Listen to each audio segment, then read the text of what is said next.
Assalamualaikum warahmatullahi wabarakatuh. Kembali lagi di Ekonomi Kelas bersama saya Rani Arum Puji Susanti. Gimana teman-teman kabarnya? Alhamdulillah, semoga teman-teman dalam keadaan sehat walafiat. Oke, hari ini kita akan membahas tentang peran pelaku ekonomi dalam kegiatan ekonomi. Oke, tentunya sebelum kita membahas tentang materi ini, teman-teman pasti sudah pernah belajar tentang yang namanya sistem ekonomi, di mana pada bab sebelumnya kita belajar tentang sistem ekonomi, macam-macam sistem ekonomi ya, yang ada yang sistem ekonomi terpusat, sistem ekonomi pasar, ada juga sistem ekonomi campuran. Nah, pada bab kali ini kita akan membahas KD 3.3 dan juga 4.3, yaitu materi peran pelaku ekonomi dalam kegiatan ekonomi. Oke, sebelum kita masuk ke peran pelaku ekonominya, kita harus mengetahui terlebih dahulu tentang pelaku ekonominya. Untuk yang pertama, kita bahas tentang rumah tangga produsen. Apa itu rumah tangga produsen? Jadi rumah tangga produsen ini adalah di mana kegiatan utama mereka itu adalah menghasilkan barang maupun jasa. Kalau untuk produsen pasti teman-teman udah gak asing sih. Misalnya nih, teman-teman semuanya itu adalah seorang produsen kue ulang tahun misal. Jadi teman-teman adalah dimana yang memproduksi gitu. Kegiatan utamanya adalah memproduksi barang ataupun jasa. Nah, yang kedua itu ada yang namanya rumah tangga konsumsi. Siapa sih sebenarnya rumah tangga konsumsi itu? Nah, rumah tangga konsumsi itu adalah konsumen. Atau bisa kita tarik contoh adalah kita sebagai konsumen. Misalnya teman-teman sekarang adalah seorang pelajar. Konsumennya itu apa sih? Atau kegiatan konsumsinya itu apa sih? Adalah dengan mengkonsumsi, misal membeli buku mata pelajaran atau membeli sepatu, tas, itu adalah contoh dari konsumsi. Jadi intinya konsumsi atau rumah tangga konsumen adalah rumah tangga yang mana kegiatan utamanya adalah menghabiskan atau mengurangi nilai guna suatu barang ataupun jasa gitu. Nah, yang selanjutnya itu adalah rumah tangga pemerintah. Nah, kalau peran dari rumah tangga pemerintah ini juga penting. Mereka itu juga bisa sebagai yang namanya konsumen, juga sebagai produsen, dan juga sebagai yang namanya pemberi pajak dan juga subsidi. Sebagai konsumen, bagi pemerintah itu adalah mereka juga memerlukan barang-barang dari rumah tangga produsen kan. Misalnya perusahaan-perusahaan milik pemerintah BUMN itu kan pasti kan memerlukan barang-barang yang diproduksi oleh rumah tangga produsen, misalnya entah printer, kertas, buku, dan lain sebagainya. Nah, kalau untuk sebagai produsen, pemerintah itu berfungsi untuk menyediakan barang-barang namun yang bersifat publik. Terus pemerintah itu juga sebagai pemberi subsidi ataupun pajak kepada konsumen maupun kepada rumah tangga produsen. Lalu yang selanjutnya itu ada yang namanya rumah tangga luar negeri atau masyarakat luar negeri. Nah, kalau untuk peran dari rumah tangga masyarakat luar negeri itu adalah dengan adanya masyarakat luar negeri itu kita akan mengalami yang namanya kegiatan ekspor dan impor gitu. Jadi produsen itu bisa mengekspor ataupun mengimpor produk berupa barang maupun berupa jasa. Oke. Itu adalah pelaku-pelaku ekonomi. Yang pertama itu tadi ada yang namanya rumah tangga produsen, yang kedua itu ada yang namanya rumah tangga konsumen, terus ada juga yang namanya rumah tangga pemerintah, dan juga rumah tangga atau masyarakat luar negeri. Oke, selanjutnya itu kita akan membahas yang namanya circular diagram flow, atau ini bisa disebut sebagai interaksi antara para pelaku ekonomi. Itu sebenarnya itu ada yang namanya pasar terbuka dan juga pasar tertutup. Nah, kalau yang dua sektor ini sangat sederhana, tapi biar saya jelaskan biar teman-teman itu memahami secara dasar. Jadi kalau dua sektor itu hanya dua pelaku ekonominya. Yang pertama itu adalah rumah tangga konsumen dan yang kedua ada rumah tangga produsen. Ini sepertinya emang sangat sederhana ya. Jadi itu mereka perputaran pendapatan, perputaran barang dan jasanya itu hanya melibatkan dua pelaku. Oke, jadi kegiatan di interaksi pelaku ekonomi dua sektor ini adalah bermulai dari rumah tangga produksi yang ingin memproduksi itu pasti memerlukan yang namanya faktor produksi. Nah, faktor produksi ini diperoleh dari rumah tangga konsumsi. Mereka itu menjual yang namanya faktor produksi berupa sumber daya manusia, sumber daya alam. Sumber daya manusia itu maksudnya tenaga kerja, terus habis itu modal, dan lain sebagainya. Nah, nanti dari faktor input tadi itu akan yang namanya mengalir arus pendapatan dari rumah tangga produsen ke rumah tangga konsumen.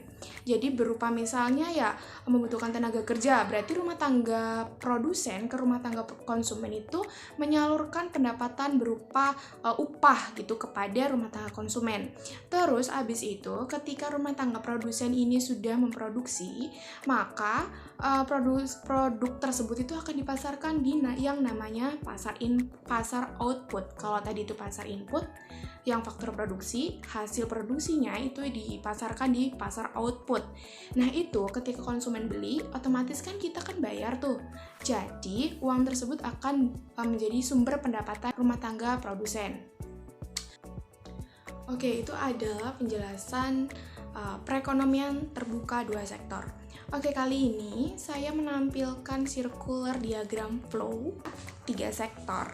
Nah, jadi 3 sektor ini, kalau 2 sektor tadi kan rumah tangga produsen dan juga rumah tangga konsumen.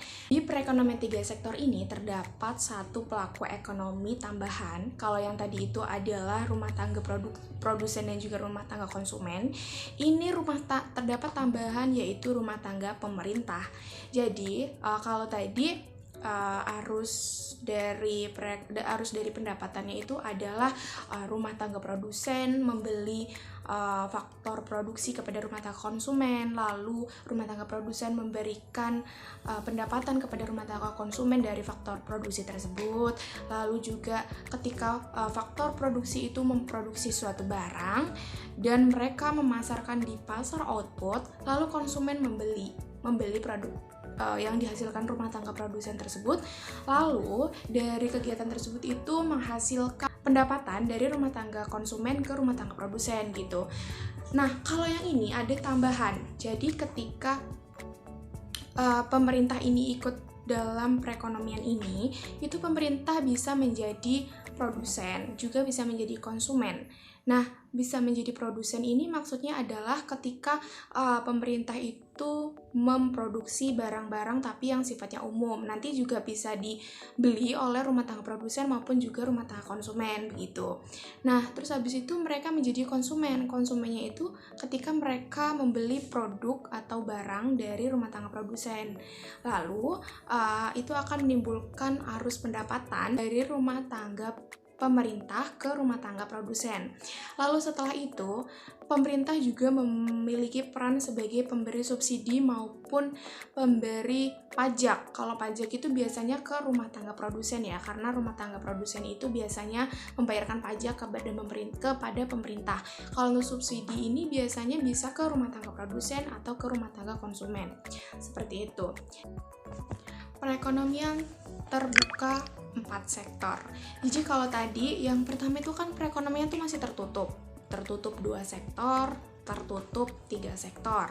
Yang 2 sektor rumah tangga produsen, rumah tangga konsumen. Yang 3 sektor ada tambahan rumah tangga pemerintah. Nah, ini kita dinamakan itu berbeda. Jadi perekonomian terbuka 4 sektor. Jadi ada tambahan yaitu masyarakat luar negeri gitu. Jadi kenapa disebut perekonomian terbuka? Karena perekonomian ini sudah mengikut sertakan masyarakat luar negeri yang mana di situ melibatkan kegiatan yang namanya ekspor dan juga impor seperti itu. Kalau untuk penjelasan yang rumah tangga produsen dan juga rumah tangga konsumen lalu juga pemerintah itu kan sudah dijelaskan dari rumah perekonomian 2 dan juga 3 sektor. Nah, untuk peran masyarakat luar negeri, ini bisa teman-teman lihat di diagram yang sudah saya sediakan. Di situ ada arus pendapatan. Nah, arus pendapatan itu dari mana? Dari ketika masyarakat luar negeri itu melakukan konsumsi atau jadi dari sananya itu melakukan impor dan dari kitanya itu melakukan ekspor. Dari rumah tangga produsennya itu melakukan ekspor. Nah, itu ekspornya berupa barang dan juga jasa.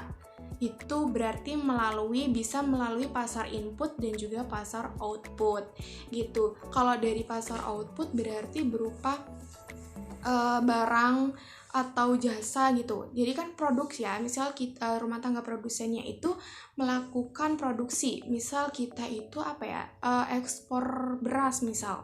Ekspor beras. Nah, masyarakat kita itu mengekspor.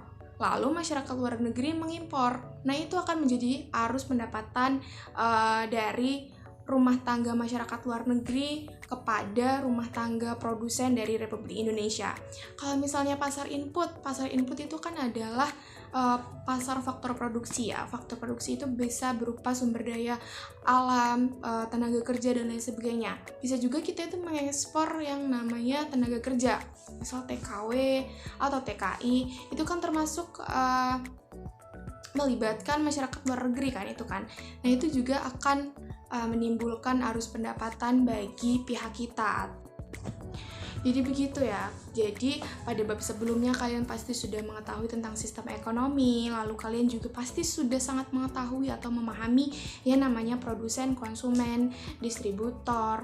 Terus tadi saya juga menambahkan tentang yang namanya peran pelaku ekonominya. Jadi pelaku ekonominya kan ditambah dengan rumah tangga pemerintah dan juga masyarakat luar negeri. Untuk peran-perannya juga tadi sudah saya jelaskan. Untuk interaksi antar pelaku ekonominya juga sudah saya jelaskan.